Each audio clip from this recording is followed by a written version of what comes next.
Assalamualaikum warahmatullahi wabarakatuh. Ketemu lagi dengan Bang Napi Channel apa adanya, tidak ada apa-apanya.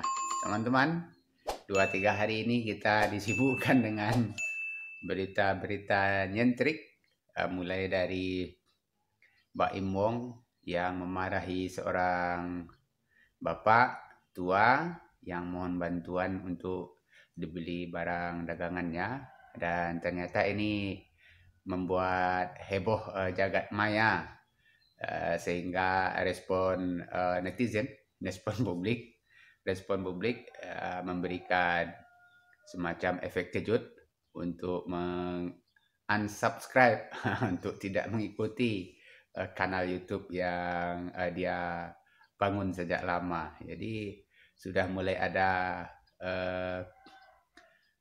efek kejut uh, dengan penurunan subscribernya begitu.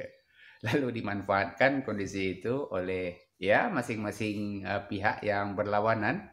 Di sebelah kanan uh, memberikan keterangan bahwa inilah kejadian yang sebenarnya di pihak Mbak Imong, dan di pihak rivalnya memberikan dukungan moral, yaitu Nikita Mirzani. Dan ya respon publik semakin meluas, dan pada akhirnya semua pihak saling diuntungkan, kan begitu.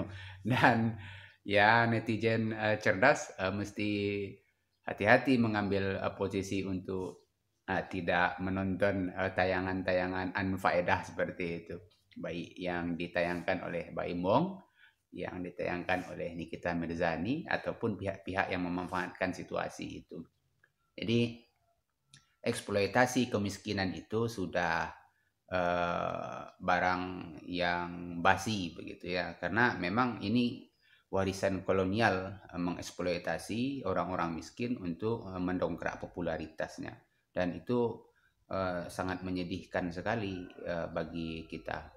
Mirisnya ini juga dicontohkan oleh banyak pejabat negara di negeri ini, tak terkecuali Pak Jokowi yang suka lempar-lempar makanan.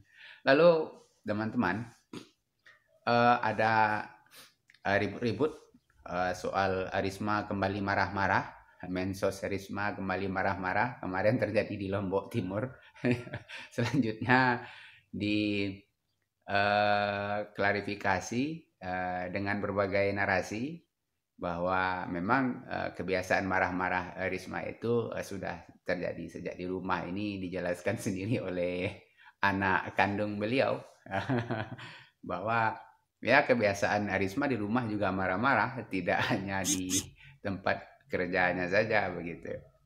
Nah, ini menarik karena sudah ada testimoni langsung dari orang dalam rumah Risma sendiri, yaitu anak kandungnya. Barangkali untuk menghilangkan fenomena Risma ini, ada baiknya Bu Risma ini dikirim saja ke Papua seperti ASN yang tempo hari dia ancam untuk dikirim ke Papua karena kerjanya tidak becus. Nah, Risma ini marah-marah, dikirim saja ke Papua, kan begitu. Lalu ada yang membuat perasaan kita terganggu juga ketika polisi melakukan pengamanan demo dengan membanting mahasiswa yang terjadi di Kabupaten Tangerang itu kemarin. Jadi demo dalam rangka HUT Tangerang, kemudian ada sedikit kericuhan, lalu mahasiswa ini terseret-seret begitu, dan di hadapan kamera itu sangat jelas ada seorang polisi sepertinya berseragam BRIMOB begitu ya, salah satu unit yang ada di kepolisian dari 6 unit yang ada, mulai dari unit Sabara, ada unit DVI-nya, ada unit BRIMOB, ada unit polisi air, ada unit polisi PBB, kemudian ada lagi satu unit yang saya lupa namanya. Jadi biasanya dalam demonstrasi itu kan, ini demonstrasi kan diatur oleh undang-undang begitu ya, diberikan ruang oleh Undang-Undang Dasar 1945 pasal 28E ayat 1 sampai sekian itu untuk menyampaikan pendapat secara luas begitu. Itu hak yang melekat pada setiap warga negara. Nah, pasal 28E Undang-Undang 1945 itu diterjemahkan oleh Undang-Undang Nomor 9 Tahun 1998 tentang kebebasan menyampaikan pendapat di muka umum. Nah, ini diterangkan pasal-pasalnya. Itu ada 20 pasal kurang lebih dengan sekian ayat. Mulai dari ayat 8-nya menjelaskan tentang prosedur, kemudian teknis-teknis yang harus dipenuhi oleh pihak demonstran agar aparat negara ini juga bekerja secara profesional begitu. Kemudian di pasal 13-nya dijelaskan bagaimana nanti ini demonstrasi ini bisa dikanal secara baik oleh aparatur negara, khususnya ini kepolisian. Nah, biasanya untuk penanganan demo itu yang diturunkan itu Sabara, unit Sabara, yaitu unit Samapta Bayangkara untuk melakukan pengamanan, bukan menghalangi demonstrasi. Jadi kepolisian dalam konteks demonstrasi itu mestinya bertindak sebagai jembatan, sebagai mediator aspirasi demonstran dengan pihak yang didemo. Yang didemo itu pemerintah, ya diberikan jembatan, di kanal aspirasi mereka supaya sampai ke pihak yang mereka tuntut begitu, aspirasi yang ingin disampaikan tadi. Bukan malah menjadi penghalang. Nah, ini kan lucunya kepolisian kita tidak, mindset kepolisian kita tidak dilatih untuk menerjemahkan undang-undang itu sampai kepada hal-hal detail seperti itu. Jadi ketika mereka melihat atau menerima informasi akan ada demonstrasi, yang ada di kepala mereka itu, wah ini keributan, kericuhan, kerusuhan. Nah, ini orang-orang yang demo ini perlu dibantai begitu ya. Perlu dihadang ini, harus disiksa ini. Jadi seolah-olah ini menjadi doktrin yang tidak sehat lagi. Nah, mestinya ini diajarkan bahwa Undang-Undang Nomor 9 Tahun 1998 tentang kebebasan menyampaikan pendapat di muka umum itu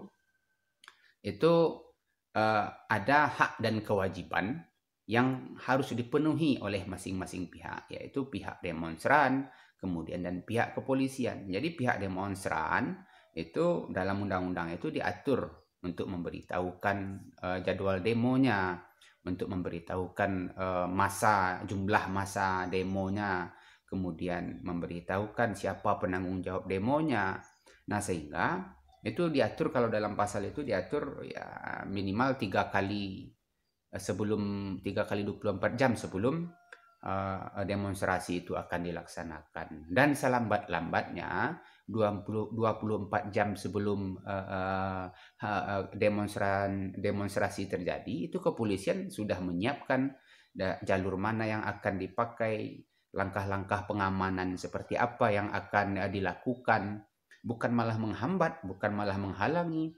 Dan lucunya tidak boleh sampai melakukan penganiayaan seperti itulah kalau terjadi kericuhan. Nah, baru diamankan. Jadi kan berbeda. Kericuhan dengan kerusuhan itu kan berbeda. Kalau kerusuhan ada dua pihak yang ribut ya. Kalau kericuhan bisa jadi ini karena efek dari aspirasi yang tidak tersampaikan saja. Nah, demonstrasi itu kan kanal aspirasi. Memang karena tidak ada lagi komunikasi antara kedua belah pihak yang tersambung begitu. Nah, mestinya di tengah-tengah itu kepolisian menjadi jembatannya, menjadi pihak yang menegosiasikan aspirasi kepada orang yang di demo begitu, yang dituntut. Kalau yang dituntut pemerintah, kepolisian menjadi mediatornya begitu, bukan menjadi predatornya. Ini kan susah. Jadi polisi setiap ada demonstrasi menjadi predator. Ini bahaya untuk untuk demokrasi di negara kita seperti ini. Nah, di kian hari citra kepolisian itu semakin turun. Belum lagi ribut-ribut kemarin yang di Sumatera Utara itu ibu-ibu yang ditetapkan jadi tersangka, kemudian ada di Sulawesi juga ada kasus apa predator terhadap anak orang tua yang melakukan pelecehan seksual terhadap anaknya yang di SP3 kan kasusnya. Ini kan menjadi presiden buruk penegakan hukum, sehingga dengan biaya dan anggaran yang besar di kepolisian untuk memoles citranya yang presisi itu kan, yang mengayomi, yang melindungi dan melayani masyarakat itu menjadi pudar begitu, menjadi hilang. Ini malah bukan mengayomi tapi menganiaya, bukan melindungi tapi menyiksa, bukan melayani tapi memeras begitu kan. Ini kan bahaya kalau seandainya perspektif masyarakat berubah kian hari seperti itu. Jadi ini perlu menjadi catatan. Jadi barangkali setelah membanting mahasiswa itu, kita sarankan ini kepolisian untuk segera membanting Bu Risma begitu. Supaya tidak marah-marah lagi setiap kunjungan ke daerah-daerah begitu kan, atau membanting Juliari Batubara yang maling bansos itu akan lebih baik, energi positifnya bisa dimanfaatkan kepada para perusak demokrasi dan maling-maling uang negara itu kan. Dua orang ini perlu dibanting, bukan mahasiswa yang demo bansos itu yang dibanting begitu kan. Yang diribut-ribut ya soal hak-hak masyarakat yang dibanting itu kan. Jadi justru yang harusnya dibanting itu orang-orang yang merugikan negara. Jadi mahasiswa itu kan begini, setiap aksi itu, jadi saya sering memberikan advice soal manajemen aksi itu, kita ingatkan ini tahapan-tahapan yang harus dilakukan ketika kita mempersiapkan aksi. Yang pertama itu memang kita ajarkan mahasiswa ini untuk menyiapkan ide. Jadi ada ide, jadi ada gagasan begitu, ada isunya seperti apa yang mau dibangun. Jadi yang dibawa mahasiswa ke lapangan itu ide. Ide itu adanya di kepala begitu kan. Jangan ditanggapi dengan otot, jangan ditanggapi dengan represi begitu kan. Jadi ide itu setelah matang baru disiapkan langkah-langkah teknis, mulai dari cara memberitahukan, kemudian cara mengadvokasi, kemudian bagaimana cara bernegosiasi begitu kan. Ini kan mestinya kepolisian juga diajarkan hal-hal yang teknis seperti itu supaya standar operasional prosedurnya di lapangan itu sesuai dengan unit yang harusnya menangani. Nah, ini kan lucu. Demo damai saja, ini kadang sudah ada brimob di sisi pengamanan itu. Jadi brimob itu kan ini paramiliter ya, semi militer ini. Kan loh, orang demo kok ditunggu dengan aparat yang siap perang begitu kan, seolah-olah orang demo itu mau perang. Lah orang demo itu mau menyampaikan aspirasi. Karena ini citra itu kan muncul dari kepolisian sendiri. Citra buruk itu kan muncul dari kepolisian sendiri yang terlalu paranoid dengan aksi-aksi masyarakat atau khususnya ini mahasiswa untuk turun ke lapangan. Berbahaya jika standar operasional penanganan demonstrasi ini jika tidak mengacu kepada undang-undang itu.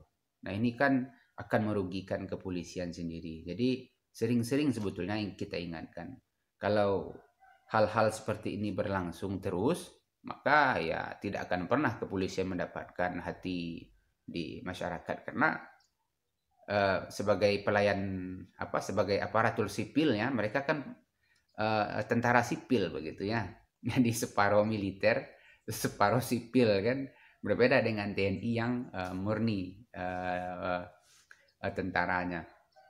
Nah, ini kan mereka akan selalu dekat dengan masyarakat. Jadi perlu agaknya ya anak-anak polisi yang baru-baru tamat itu diajarkan hal-hal teknis, kemudian bagaimana menafsirkan undang-undang itu supaya tindakan mereka di lapangan itu tidak terlalu berlebihan. Jadi tidak bisa diselesaikan dengan maaf saja, berpelukan seperti Teletubbies ini kan kriminal baru. Mereka menganiaya demonstran, ya kan? Jadi itu kriminal baru. Jadi ada tindakan anarkis. Jadi anarkis itu begini. Ada tindakan anarkis. Anarkis itu bukan melakukan pengerusakan. Anarkis itu bukan melakukan pembakaran. Anarkis itu bukan melakukan penganiayaan saat demonstrasi. Ya, jadi anarkis itu kan konsep pikiran. Jadi tentang kenegaraan. Jadi anarko itu, ada istilahnya anarko itu kan. Itu konsep atau ide mereka tentang sebuah negara. Jadi orang-orang yang berpikir anarkis itu mereka tidak butuh negara begitu kan, tidak peduli dengan pemerintahan. Berbeda ketika orang melakukan pengerusakan, pembakaran, penjarahan misalnya ketika demonstrasi. Nah, itu kriminal.